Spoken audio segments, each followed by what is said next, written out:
Assalamualaikum warahmatullahi wabarakatuh. Om Swastiastu, Namo Buddhaya, salam kebajikan, salam Pancasila. Perkenalkan, saya Azria Sika Hairunisa dengan NPM 6022210032 ingin menjelaskan 3 alat tes psikologi untuk melihat kepribadian guna memenuhi proyek video ujian akhir semester mata kuliah asesmen kepribadian. House 3% atau HTP. Masuk ke dalam sejarah, House 3% pertama kali dikembangkan oleh John and Buck pada tahun 1948 dan termasuk dalam kategori tes proyektif gambar. Tes ini digunakan untuk mengeksplorasi aspek-aspek kepribadian seseorang, gambar rumah, pohon, dan orang yang diminta digambarkan oleh subjek. Tujuan dari tes ini untuk mengungkap aspek kepribadian, emosi, dan juga kondisi psikologis klien secara tidak langsung. Kemudian untuk mengetahui persepsi individu terhadap lingkungannya melalui gambar rumah, kehidupannya melalui pohon, dan juga diri sendiri maupun orang lain melalui gambar orang. Kemudian untuk membantu mengidentifikasi konflik bawah sadar, trauma, atau kebutuhan psikologis tertentu. Yang terakhir digunakan untuk klien anak-anak hingga dewasa baik dalam konteks klinis, pendidikan, maupun asesmen kerja. Administrasi yang dibutuhkan dalam tes ini mencakup kertas kosong, pensil dan penghapus, lalu tes dilakukan secara individu dalam suasana yang tenang. Kemudian subjek diminta untuk menggambarkan 3 objek, yaitu sebuah rumah, sebuah pohon, dan juga sebuah manusia. Setelah menggambar, subjek diberikan pertanyaan lanjutan mengenai masing-masing gambar, seperti siapa yang tinggal di rumah itu, apakah pohonnya sehat atau tidak, siapa orang itu, dan apa yang sedang dia lakukan. Seluruh gambar dan jawaban dicatat untuk dianalisis lebih lanjut, dan durasinya sekitar 30-60 menit tergantung subjek. Sekarang saya mau kamu membuat 3 gambar, tidak perlu bagus, yang penting sesuai dengan imajinasi kamu dan keinginan kamu. Tidak ada benar salah di sini, yang penting kamu menggambar sesuai apa yang kamu inginkan dan sebaik yang kamu bisa. Silakan gambar rumah apa saja sesuai keinginan kamu. Kalau sudah selesai, tolong beritahu saya ya. Sekarang silakan gambar sebuah pohon, bebas, pohon apa saja, boleh seperti yang pernah kamu lihat atau dari imajinasi kamu. Terakhir, silakan gambar manusia, boleh laki-laki ataupun perempuan, sesuai dengan imajinasi kamu. Scoring pada HTP tidak dilakukan secara kuantitatif, melainkan kualitatif. Maka untuk scoring dinilai berdasarkan aspek formal gambar seperti letak di kertas, apakah ada di tengah, sudut, atau lainnya. Yang kedua, ukuran gambarnya, tekanan goresannya, detail atau ketidakteraturan. Yang kedua, ada aspek simbolik atau isi, seperti rumah yang menjadi simbol relasi keluarga dan rasa aman. Jika klien menggambar rumah tanpa pintu atau jendela, bisa menunjukkan isolasi atau kesulitan dalam berinteraksi.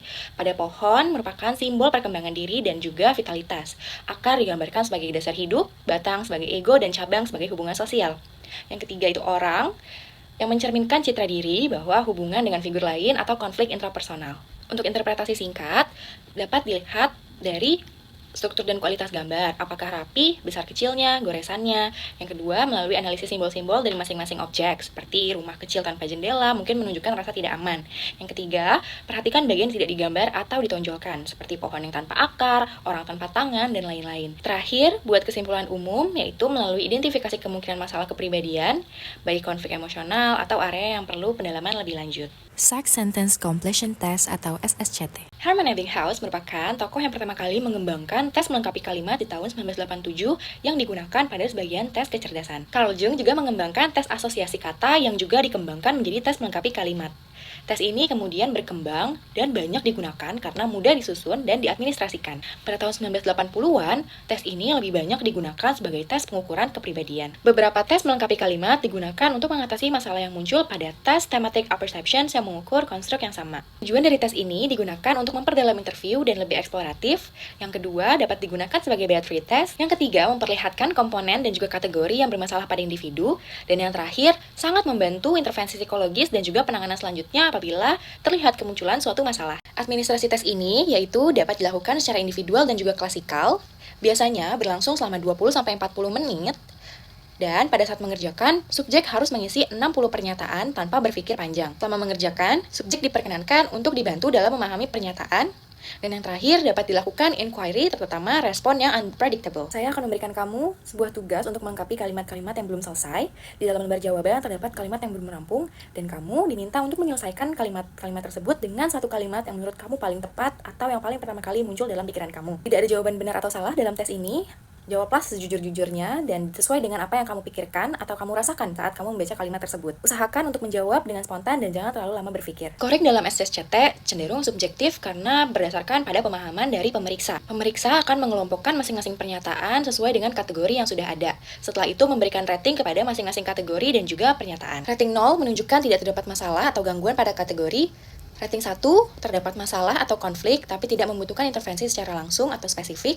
Rating 2, terdapat masalah atau gangguan pada kategori dan membutuhkan intervensi dan penanganan secara psikologis. Rating X, atau tidak diketahui jika jawaban yang diberikan tidak berhubungan atau tidak berkorelasi. Interpretasi dilakukan berdasarkan hasil rating berupa komponen atau kategori apa saja yang bermasalah dan membutuhkan intervensi atau psikoterapi. Hal yang didapat dari hasil SCSCT adalah mengenai gambaran sikap individu terhadap hal-hal yang penting dan berkaitan dengan adjustment dirinya. Yang kedua, gambaran keadaan psikis dalam dirinya atau kepribadiannya. Yang ketiga, gambaran konflik atau masalah yang dialami menyangkut penyesuaian diri. Dan yang terakhir, dalam kacamata klinis dapat menampakkan suatu gangguan sehingga tes ini bermanfaat untuk terapi. Dust Desperate Fables. Dust Desperate Fables dikembangkan oleh Dust dan Desperate pada tahun 1940-an. Ini berbentuk cerita fable yang dirancang untuk anak-anak usia 6-13 tahun karena anak-anak seringnya sulit mengungkapkan konflik emosional secara langsung, maka digunakan pendekatan proyektif berupa dongeng yang melibatkan hewan. Tujuan dari tes ini yaitu untuk menggali konflik emosional, ketakutan, kecemasan, dan juga mekanisme pertahanan pada anak-anak, kemudian untuk membantu mengidentifikasi masalah penyesuaian diri, hubungan keluarga, dan juga kebutuhan psikologis anak. Dan yang terakhir, untuk memberikan pemahaman awal terhadap dunia emosional anak melalui interpretasi cerita. Administrasi dalam tes ini yaitu target usia untuk tes ini adalah anak-anak usia 6-13 tahun. Waktu pelaksanaannya sekitar 30-60 menit tergantung oleh respon anak. Terdiri dari 10 fable pendek yang dibacakan oleh tester. Kemudian tester membacakan setiap fable satu persatu kepada anak. Anak diminta untuk melanjutkan cerita atau menjelaskan apa yang akan terjadi selanjutnya. Yang ketiga, respon anak direkam atau dicatat secara rinci. Dan yang terakhir, penting sekali untuk menciptakan suasana aman dan nyaman agar anak bisa menjawab secara spontan dan juga bebas. Yuk kita sama-sama bikin beberapa cerita, nggak ada jawaban benar salah di sini, jadi kamu jangan takut ya untuk bikin cerita apapun. Kita cuma bikin cerita sama-sama aja kok. Yuk kita mulai. Ada 3 ekor burung, ayah, ibu, dan anaknya yang masih sangat kecil yang sedang tertidur di dalam sarang di atas suatu pohon. Tiba-tiba datang angin yang sangat besar yang membuat pohon terguncang dengan hebat dan membuat sarang mereka jatuh ke tanah. Ketiga burung tersebut bangun dengan sangat kaget. Kemudian sang ayah pergi ke suatu pohon cemara dan ibunya pergi ke pohon yang lain. Menurut kamu, apa yang dilakukan oleh anaknya? Tes ini bersifat kualitatif, maka scoring dapat dilakukan berdasarkan isi cerita lanjutan yang dibuat oleh anak, apakah mengandung konflik, kecemasan, agresi, ketakutan, atau fantasi tertentu. Yang kedua, karakter tokoh dalam cerita tersebut, apakah positif atau negatif. Yang ketiga, penyelesaian cerita, apakah berakhir positif, negatif, atau menggantung. Yang terakhir adalah tema domain, misalnya penolakan rasa bersalah, ketakutan, relasi dengan figur otoritas seperti ayah, ibu, atau guru, dan lain-lain. Interpretasi dalam tes ini adalah dengan mengkaji ulang semua cerita yang diberikan oleh anak. Kemudian diidentifikasi tema emosional utama yang berulang pada beberapa cerita, seperti tema penolakan, ketakutan akan ditinggalkan, dan lain-lain. Yang ketiga, amati peran tokoh utama. Yang keempat, lihat bagaimana anak menyelesaikan cerita, apakah dengan agresi, emosi, pasrah, lari, atau menyelesaikan secara positif. Kelima, hubungkan respon anak dengan kondisi lingkungan nyata atau keadaan keluarganya, sekolahnya, relasi sosialnya.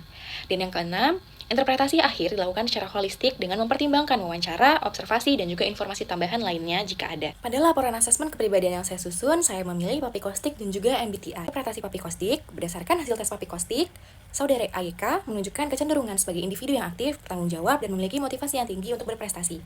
Ia terbuka secara sosial, menyukai pekerjaan yang teratur dan terperinci, serta mampu bekerja sama dengan baik. Namun, ia cenderung kurang patuh pada arahan dan memiliki stamina fisik yang rendah. Untuk interpretasi MBTI, tipe kepribadian ESFP, Extrovert, Sensing, Feeling, dan Perceiving, dikenal sebagai pribadi yang sangat hangat, spontan, dan juga mudah bergaul. Mereka menyukai interaksi sosial dan fokus pada hal-hal praktis dan juga mengandalkan emosi, empati dalam mengambil keputusan. ESFP cocok bekerja di lingkungan yang dinamis dan juga kolaboratif. Sekian penjelasan dari saya. Terima kasih sudah mendengarkan apa yang saya paparkan. Kurang lebihnya mohon maaf. Wassalamualaikum warahmatullahi wabarakatuh.